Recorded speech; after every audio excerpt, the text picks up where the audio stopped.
Episodio 20. No podemos conformarnos. Ahora nos vamos al Reino Unido con el Dr. Juan Carlos Gabaldón, un médico venezolano que en la actualidad se encuentra realizando un máster de parasitología médica en la Escuela de Higiene y Medicina Tropical de Londres. Conversamos acerca de su pasión por la infectología, la beca Chevening con la cual fue galardonado por sus logros académicos, su trabajo ligado al estudio de la epidemia de malaria y enfermedad de Chagas en la Universidad de los Andes, y su labor en Caracas Chronicles reportando el deterioro que ha sufrido el sistema de salud público venezolano en los últimos años.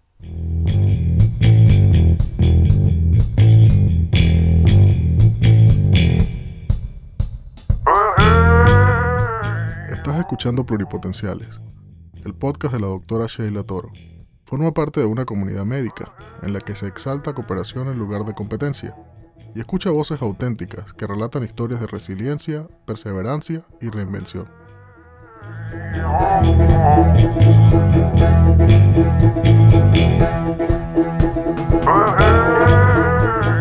Hola Juan Carlos, ¿cómo estás? Hola Sheila, muy bien, ¿y tú? Bien, bienvenido al podcast. Gracias. Mira, como un mini resumen de cómo nos conocimos. De hecho, nosotros en la facultad nunca nos conocimos, en Mérida nunca. En algún punto nos vimos ni nada por el estilo. Fue de hecho a través de otra invitada al podcast, que es la doctora Sorelis. Ella me dijo, mira, tengo a alguien y lo tienes que entrevistar. Entonces, de hecho, ella fue quien nos puso en contacto. ¿Cómo conoces tú a Sorelis? La doctora Sorelis es muy amiga de mi mamá, que también es médico. Bueno, te recomiendo muchísimo. Muchas gracias. Un muchacho impresionante, tienes que hablar con él. Él definitivamente tiene que estar en ese podcast. Y yo dije, bueno, si ella me lo dice, definitivamente hay que hacerlo. Así que aquí estamos. Pues sí. Tú estás viviendo en Londres porque estás en ese momento haciendo tu máster de parasitología. Te ganaste una beca que es una beca premio, Chevening Scholarship. Entonces, sí, Sorelis tenía razón.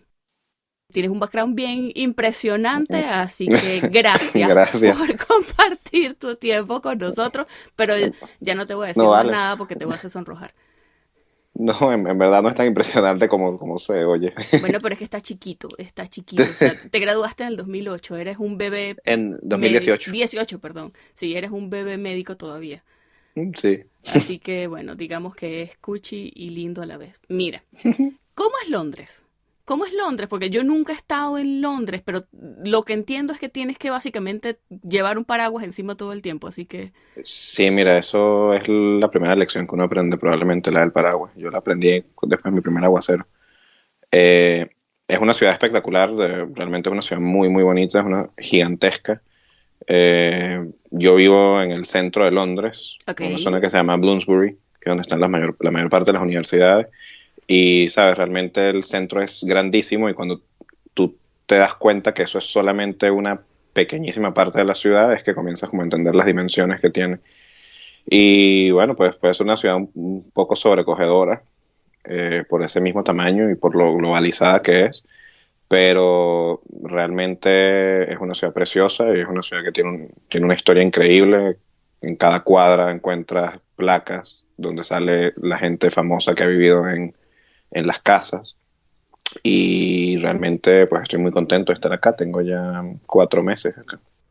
O sea que estás, como quien dice, todavía llegando. Sí, en verdad hay muchísimas partes que no conozco todavía y que probablemente no conozca.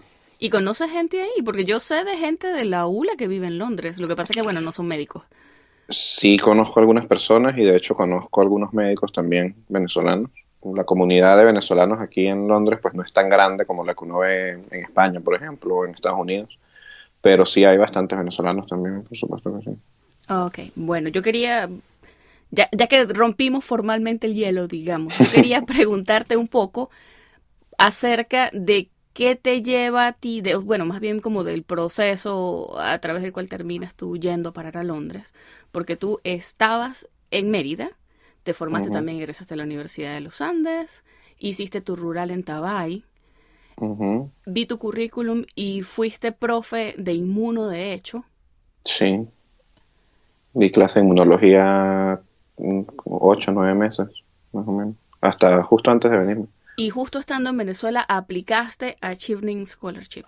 Sí, yo apliqué a Chevening el año pasado, en octubre del 2018, y pues el proceso de selección es largo, un proceso que tarda como unos 9 meses hasta que tienes ya la respuesta definitiva, que la obtuve en junio de este año. Vamos a hablar un poquito acerca de esa beca, porque yo estuve revisando y entiendo que es una beca que se da a personas que tienen cierto perfil específico, personas con muchos logros académicos. Ellos lo llaman a líderes emergentes. O sea, básicamente están Sí, invirtiendo en gente que sienten que va de alguna manera a dejar una huella en el mundo.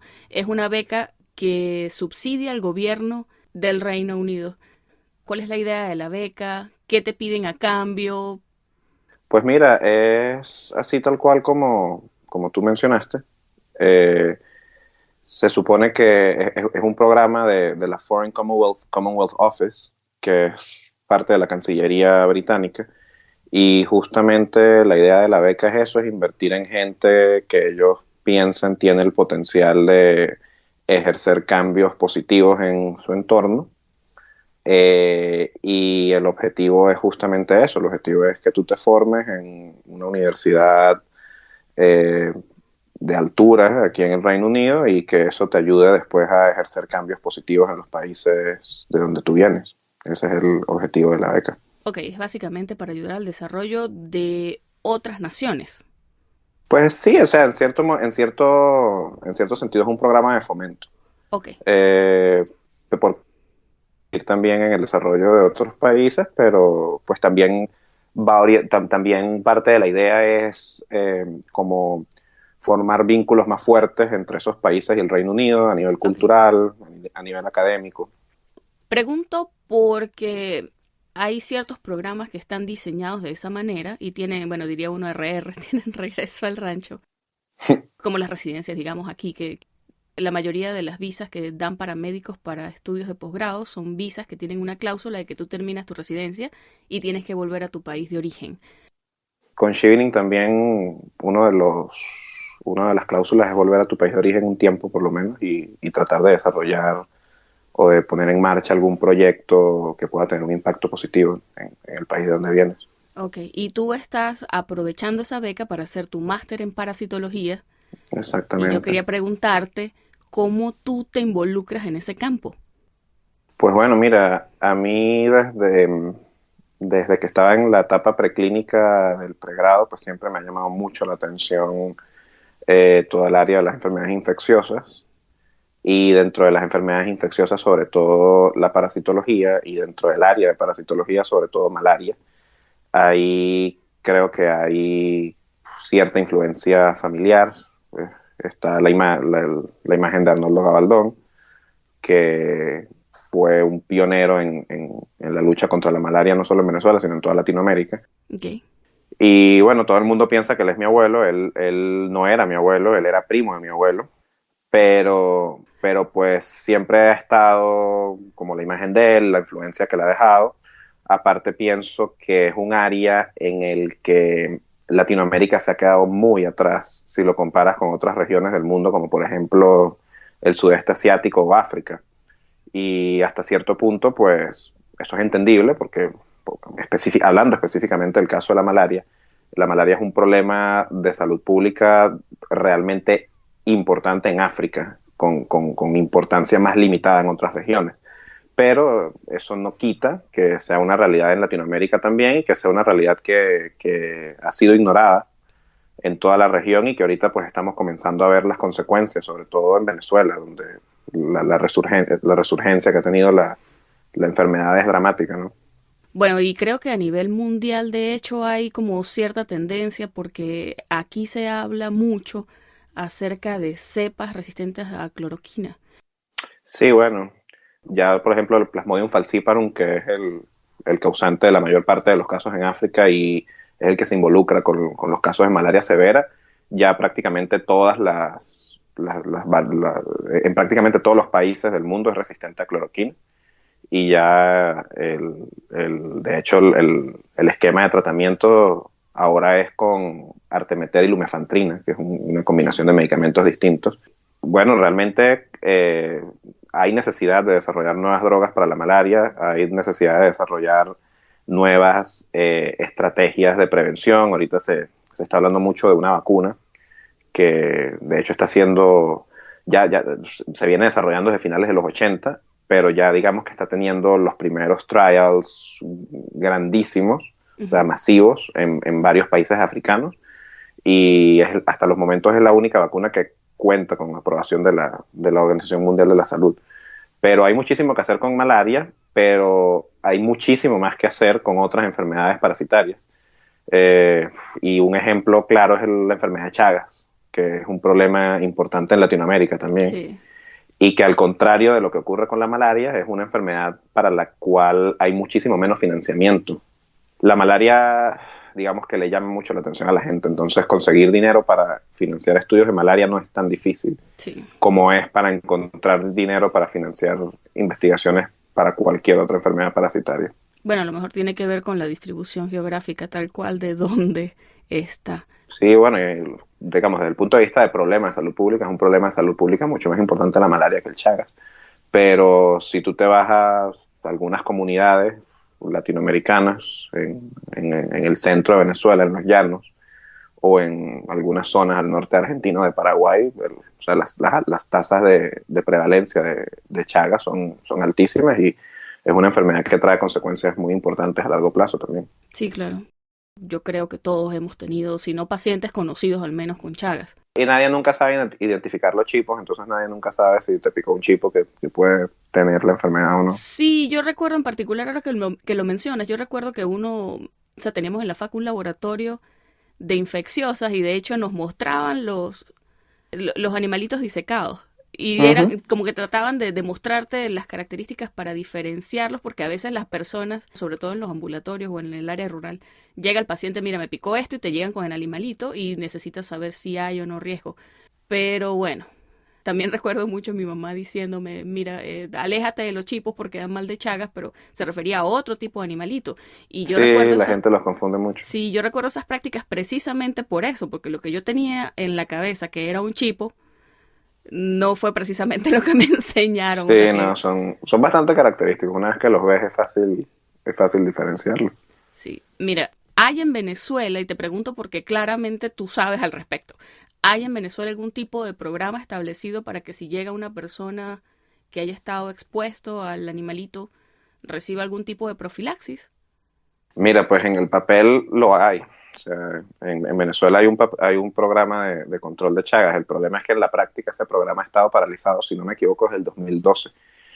Y realmente, si tú te vas a cualquier ambulatorio, la realidad que vas a ver es que, bueno, los médicos rurales realmente no saben cómo manejar un posible caso de Chagas, y es justamente porque no hay apoyo de las autoridades y no hay, digamos, ninguna institución a la que tú puedas acudir o a la que puedas referir a estos pacientes.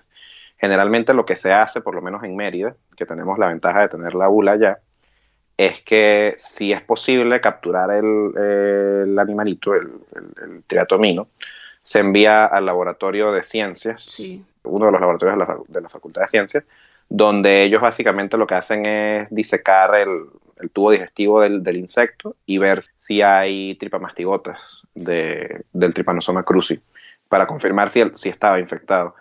Ahora que hablas de eso, yo recuerdo que había proyectos, bueno, es que en ciencia supongo que tienen la gente a la disposición las herramientas hasta cierto punto, aunque no el presupuesto tristemente, para desarrollar algún kit de detección rápida que pudieran distribuir entre los ambulatorios, pero honestamente yo no recuerdo si tenía que ver con Chagas o tenía que ver con fiebre amarilla.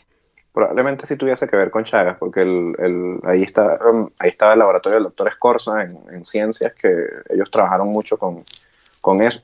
Realmente en este momento ignoro cuál es el estado del laboratorio, ignoro si todavía siguen haciendo los diagnósticos, pero lo que se hacía por lo menos en Mérida era eso, era enviar el chipo, ellos confirmaban si estaba infectado y pues si estaba infectado se buscaba iniciarle el tratamiento al paciente lo más pronto posible. Sí, porque de hecho era bien lamentable que, bueno, uno veía a los pacientes ya cuando llegaban con insuficiencias cardíacas agudas y te veías y bueno, ¿qué le pasa con esta persona? Bueno, Claro, porque es que el Chagas te va a causar una fase aguda que es muy inespecífica, que si de verdad no sospechas y no tienes el antecedente epidemiológico del contacto con el insecto, nunca la vas a poder diagnosticar y las consecuencias las vas a ver 30, 40 años después, cuando el paciente tenga una insuficiencia cardíaca. Bueno, supongo que es que no sé, yo empiezo a suspirar porque todas estas cosas que tienen que ver con políticas mal aplicadas, a mí me hacen sentir súper frustrada porque quisiera sentir, sabes, vamos a diseñar políticas para eso, vamos a buscar la forma de informar en los ambulatorios, vamos a buscar la forma de conectar el gobierno con la gente para que diseñen, no sé, programas. Pero lo que tú dices, o sea, es falta de atención y es súper lamentable porque son cosas como tú dices, o sea, quizás no puedes prevenir que te pique el chipo, pero puedes prevenir que progrese a una cosa que sea pues súper limitante para el paciente.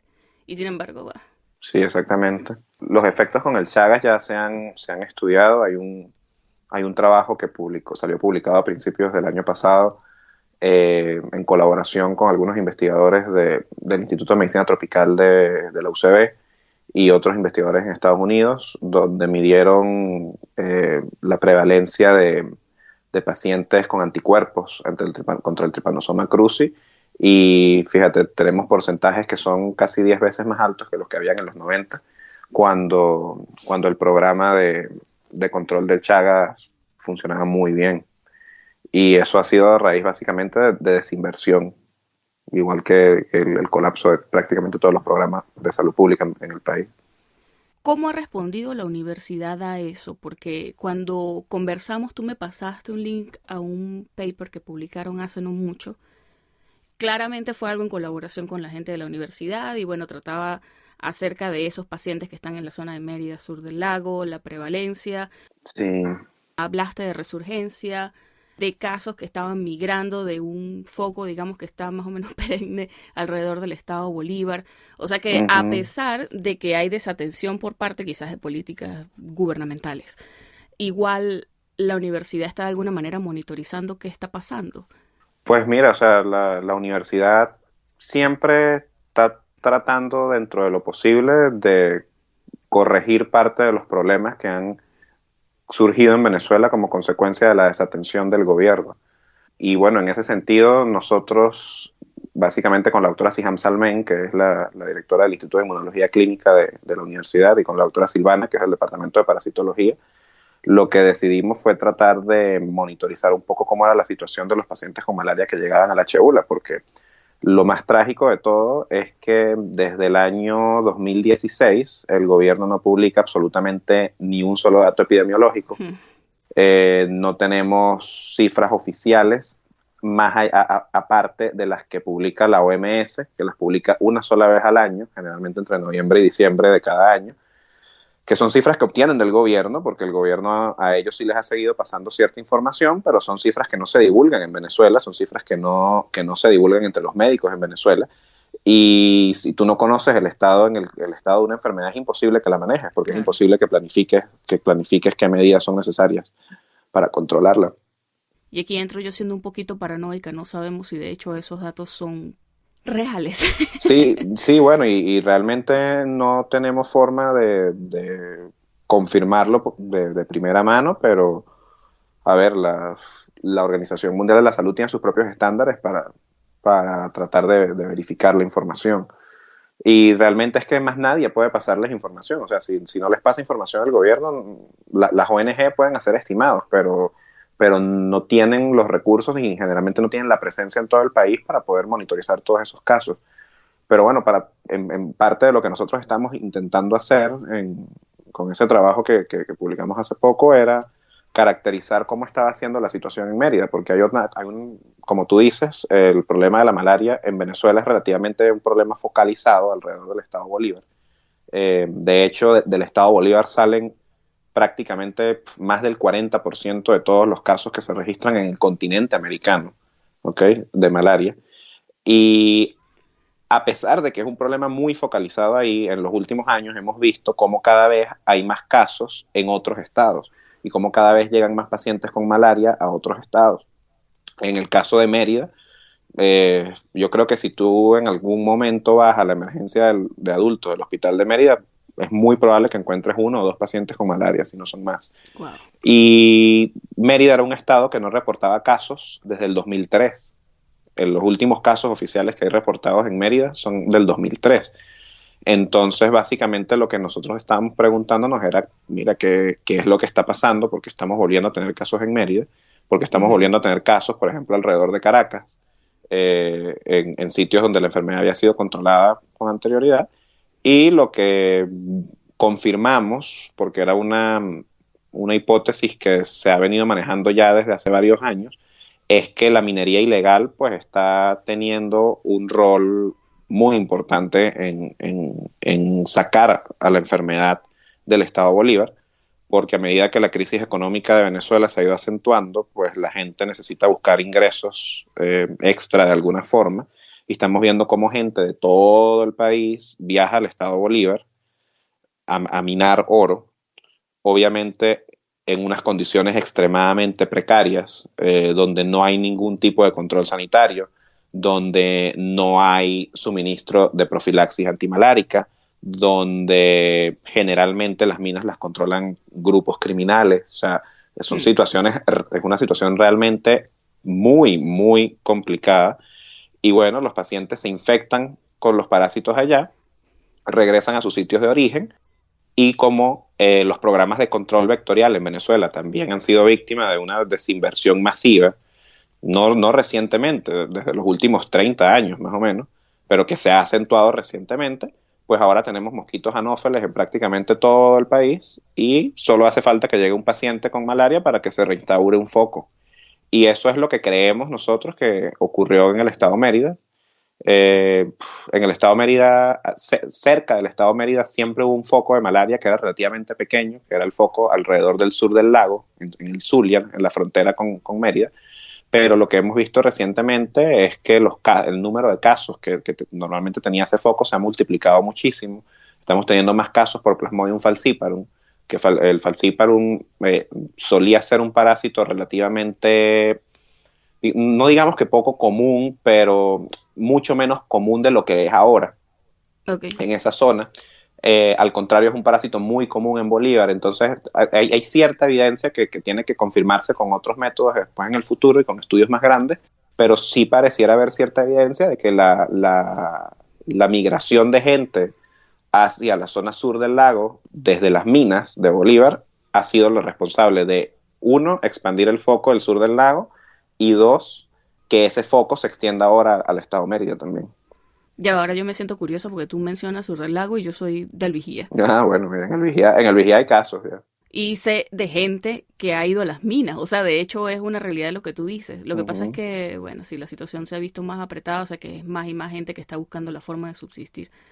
Pero ¿qué entonces, si falciparum era relativamente raro, qué prevalecía? ¿Vivax? Sí, Vivax es el parásito más común en Venezuela. Todavía lo sigue siendo. Pero sí hemos visto que la proporción de casos de Vivax, de falciparum con respecto a Vivax, a pesar de que sigue siendo menos, es más alta que la que teníamos en el pasado. Entonces, eso sugiere que ha habido cierta introducción de falciparum en la zona también. Para confirmar eso habría que hacer otros estudios mucho más complicados, de buscar genotipos y tipificar ya a nivel genético los parásitos. Ojalá en el futuro los podamos hacer, pero en este momento es difícil. Además de monitorizar la universidad, ¿de alguna manera ha entrado en contacto con algún organismo que quizás pueda hacer algo al respecto? No sé, ¿hay algún puente con alguien del gobierno, de alguna institución local? Pues mira, nosotros realmente siempre hemos tenido colaboración de la gente que trabaja en el departamento de malariología del estado Mérida. Uh-huh. Eso digamos, es el vínculo oficial que tenemos con los programas de atención pública a nivel nacional, y realmente que ellos siempre han estado prestos a colaborar y a ayudarnos en todo lo que necesitamos, pero lo que uno nota es que ellos están con las mismas limitaciones que tenemos todos los demás. Entonces, lo que pueden hacer realmente es muy limitado hasta que no haya voluntad por parte del gobierno central de invertir la cantidad de dinero que hay que invertir en los programas de control vectorial y en los programas de control de transmisión de la malaria. Bueno, y aparte, ahora que estamos hablando de todo esto, como lo puede notar la gente que nos escuche, tú estás súper versado en esa clase de temas y me dijiste que trabajas desde hace bastante tiempo ya como autor en Caracas Chronicles. Y bueno, aparte de reemergencia de fiebre amarilla, malaria, vi también que tienes muchos artículos que de alguna manera hablan acerca del impacto que la política tiene en la población venezolana y bueno, en general, Ujú. cómo mueve a nuestra sociedad. Entonces quería preguntarte un poco acerca de eso, de tu experiencia escribiendo para ellos. ¿Cómo comenzaste? ¿Cómo llegaste a tu Caracas Chronicles? Yo tengo ya casi 3 años y medio escribiendo en Caracas Chronicles. Para mí, el equipo de Caracas Chronicles creo que es como una segunda familia, es una gente que me ha ayudado a crecer profesionalmente de una forma increíble y yo estoy súper agradecido con ellos. Son un grupo de personas, de profesionales muy valiosos de muchas áreas distintas, profesionalmente muy distintas, que yo siento que me ha ayudado a crecer como profesional de una manera impresionante. Pero te decía que básicamente el objetivo de Caracas Chronicles es tratar de explicarle a la gente en el extranjero y a la gente sobre todo que habla inglés en el extranjero qué es lo que está ocurriendo en Venezuela, que es una tarea que puede llegar a ser mucho más difícil de lo que suena. Y bueno, yo he tenido la oportunidad de explicar básicamente, más que explicar quizás, hacer un registro de lo que ha sido el colapso del sistema de salud público de Venezuela en los últimos 3 años. Pienso que es algo valioso porque todo lo que nosotros estamos viviendo hay que registrarlo porque es algo que la gente no puede olvidar que pasó y no puede olvidar las razones que nos llevaron a este punto tan dramático en el que estamos hoy en día. Pero bueno, yo te decía que por supuesto ese mensaje es súper valioso y nosotros los venezolanos entendemos la importancia y la relevancia que pueda tener, pero no solamente está el mensaje, también depende mucho de la comunidad que lo recibe. Y algo que yo he notado aquí en los Estados Unidos en particular, y bueno, supongo que tiene que ver con la realidad sociopolítica de este momento en particular también, es que a veces hay como cierta resistencia a tener ese tipo de mensajes, porque uno, todo esto que está pasando en Venezuela tiene que ver con una cara muy fea del socialismo, y aquí de alguna manera el socialismo está, bueno, es que es visto de otra manera. Y dos, como médico, a mí me han aconsejado personas que de hecho hacen de alguna manera mentorías en ese sentido, que trate de mantenerme lo más alejada posible de temas que puedan ser controversiales, porque eso desde el punto de vista profesional no es muy bien visto, al menos aquí. Sí, no, bueno, mira, eso es un... Sí, por eso te digo, o sea, el tema puede ser complicado, pero sin embargo, como venezolana yo lo entiendo totalmente. Realmente eso es un consejo muy sabio. Yo pienso que la política hay que tratar de mantenerla lo más alejada posible de la vida de uno, pero lamentablemente nosotros los venezolanos creo que no nos podemos dar ese lujo, porque la política, así no queramos, es parte central de nuestras vidas, lamentablemente.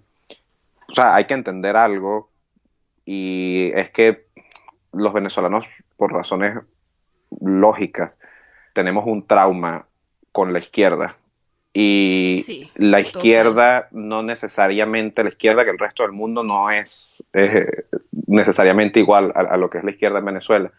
Y bueno, esto ya está, por supuesto, fuera de mi área de experticia, pero yo pienso que más que un problema que lo podamos definir como un problema de izquierdas o derechas, realmente hay un problema con el resurgir del populismo a lo largo del Sí. mundo, y eso no es un fenómeno que está ocurriendo solamente en Venezuela, es un fenómeno que estamos viendo en Europa, que estamos viendo aquí en el Reino Unido, que estamos Y viendo aquí, en los Estados Unidos también. Y pienso que tratar de entender eso y tratar de ponernos en el lugar de un extranjero que realmente no ha vivido todo lo que nosotros hemos vivido es fundamental para que ese mensaje que queremos hacerle llegar a la gente sea captado, porque tampoco podemos pretender que entendemos cómo funcionan otros países y no podemos generalizar las situaciones que vivimos en Venezuela, que son muy particulares, a las situaciones que puedan estar viviendo otros países. bueno, supongo que de alguna manera también tenemos que adaptar el mensaje para el interlocutor. O sea, cuando hablamos de socialismo, a veces es difícil que la gente entienda que nosotros lo vemos como algo súper nefasto, Exactamente. cuando de hecho acá lo ven como algo progresista. Exactamente. Entonces sí, a veces, porque si no entendemos esas cosas, digo, si no nos entendemos de lado y lado, simplemente estamos hablando de dos cosas diferentes. Ujú. Pero bueno, en fin.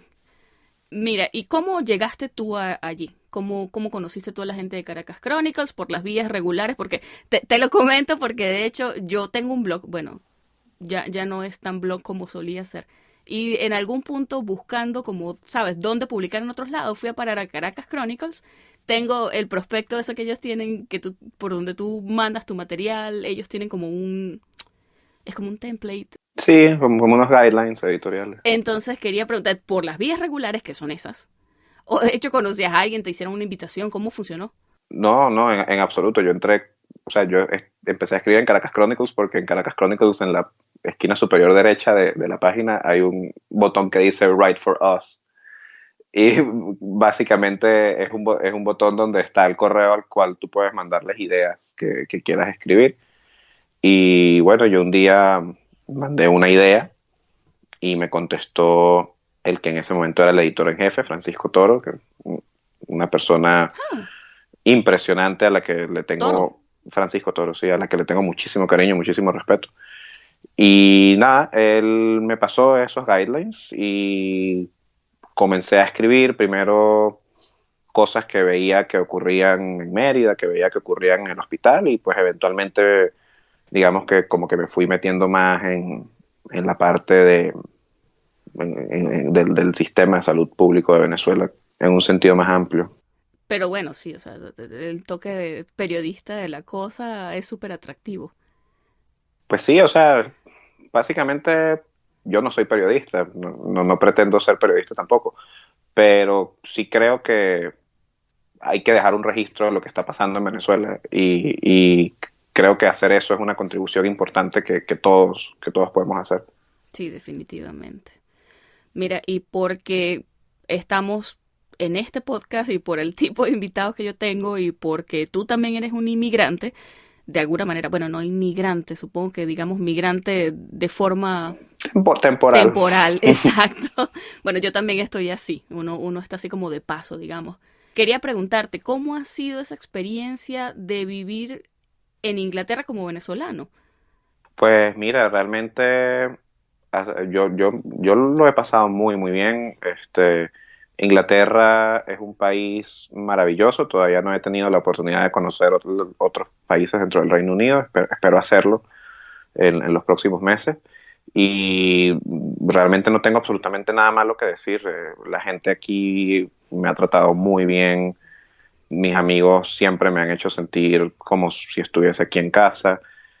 Siento que es un país que le otorga muchísimas oportunidades a los inmigrantes y que realmente cuando sales a la calle te das cuenta que es básicamente el producto de la inmigración. O sea, todos estamos conscientes de la historia que tuvo el Reino Unido, cómo el Reino Unido influyó en la historia de prácticamente todo el mundo y eso se traduce en que Inglaterra y sobre todo Londres sea un lienzo sobre el cual ves cómo se expresa la multiculturalidad de las personas de una manera impresionante. Y mi experiencia por los momentos ha sido excelente. Creo que la universidad en la que estoy afortunadamente es excelente desde el punto de vista académico, desde el punto de vista de investigación. Y bueno, por algo la ciencia aquí es pionera. O sea, justamente este año uno de los ganadores del Premio Nobel de Medicina, el doctor Radcliffe, es británico y él trabaja en un instituto que queda literalmente a 2 minutos caminando de mi apartamento. Entonces, poder vivir eso es realmente impresionante. Bueno, tú pasas y bueno, espero que por osmosis, si no, al menos... Vamos a ver, Yo ojalá. lo hago cuando paso por MD Anderson, ¿sabes? Que un doctor aquí inmunólogo se lo ganó hace un par de meses, años, perdón. Sí, sí, Y yo escribí sobre él, creo, justamente. vi la foto. Porque es que de hecho trabaja con él en el laboratorio un Un venezolano. venezolano, sí, que está es parte del equipo. Mira, tú, como te dije, eres un médico súper joven. Egresaste hace poco y bueno, eres un chamo súper joven. 26 añitos. Toda la vida por delante. Tantas ilusiones, esperanzas y sueños. Pero bueno, No, bueno. Entonces quería preguntarte si tú tienes algún consejo para esos médicos jóvenes como tú que están comenzando, ¿sabes?, a hilar su carrera. Sí, bueno, mira, ser médico ahorita en Venezuela es extremadamente complicado. No solamente ser médico, estudiar en una universidad venezolana ahorita es realmente complicado, y a la gente que está estudiando medicina les puedo asegurar que el momento en que se gradúen va a ser más complicado probablemente de lo que lo fue para mí y de lo que es ahorita.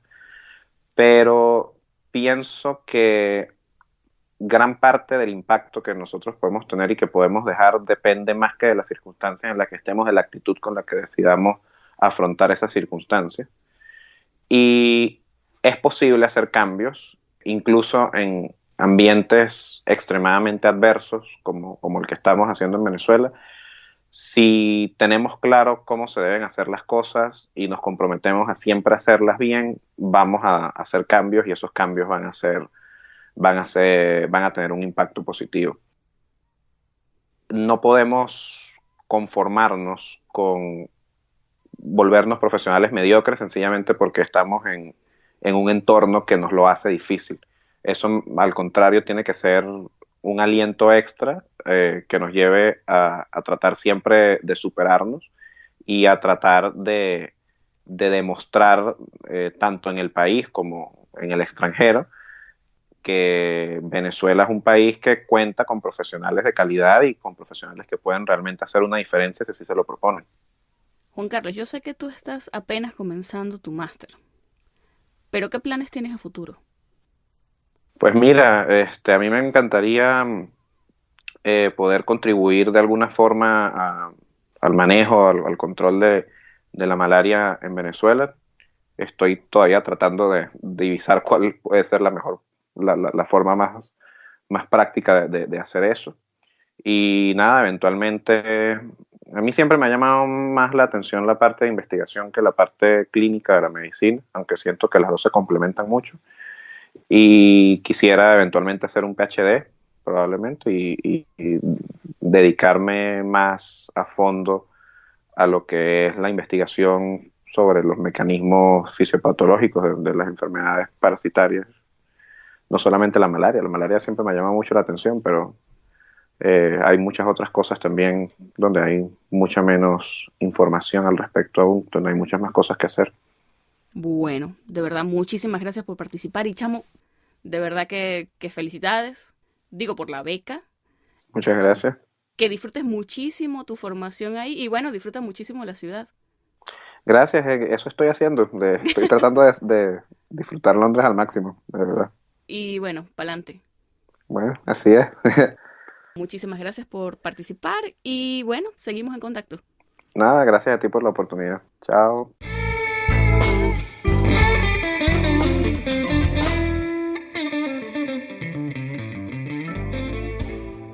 Esta fue la conversación que sostuve con el doctor Juan Carlos Gabaldón desde Londres. Si te gustó este episodio, compártelo con tus amigos y no olvides que puedes encontrarnos en pluripotenciales.com y las distintas plataformas de streaming. Desde Houston, Texas, en los Estados Unidos, y como siempre, deseándoles el mayor de los éxitos, se despide su colega Sheila Toro.